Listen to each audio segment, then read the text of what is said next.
நண்பர்களுக்கு வணக்கம். நம்ம இப்ப ஆயில்ய நட்சத்திரத்தில் பிறந்தவர்கள் வணங்க வேண்டிய ஆலயம், அதிர்ஷ்டம் தரும் உணவு, தானம் செய்யும் உணவு போன்றவற்றை பார்ப்போம். ஆயில்ய நட்சத்திரம் அதிதேவதை பாத்தீங்கன்னா ஆதிசேஷன். அப்போ ஆதிசேஷனுடைய நட்சத்திரம் ஆயில்யம்.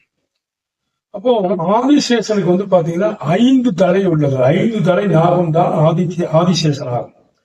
அப்போ ஆயில்ய நட்சத்திரத்தில் பிறந்தவங்களுக்கு பாத்தீங்கன்னா இந்த நட்சத்திரத்தில் பிறந்தவர்கள், அதாவது பாத்தீங்கன்னா இந்த ஆயில்ய நட்சத்திரத்தில் பிறந்தவர் கேது பகவான் ஆகும்.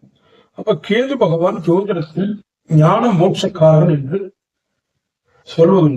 அந்த அடிப்படையில் பாத்தீங்கன்னா ஆயில்ய நட்சத்திரத்தில் பிறந்தவர்களுக்கு பாத்தீங்கன்னா 5 மனிதனுடைய அறிவுகள் இருக்கும். ரொம்ப பார்ன் பிரில்லியன்ட், அதாவது பிறக்கும் பொழுது புத்திசாலியாக இருக்கக்கூடிய நட்சத்திரம், அதிக புத்திசாலிகள் இருக்கக்கூடிய நட்சத்திரம் ஆயில்யமாகும். 5 மனிதர்கள் இருக்கக்கூடிய அறிவும் ஆற்றலும் பெற்றவர்கள் ஆயில்ய நட்சத்திரத்தில் பிறந்தவர்கள். இந்த நட்சத்திரம் பாத்தீங்கன்னா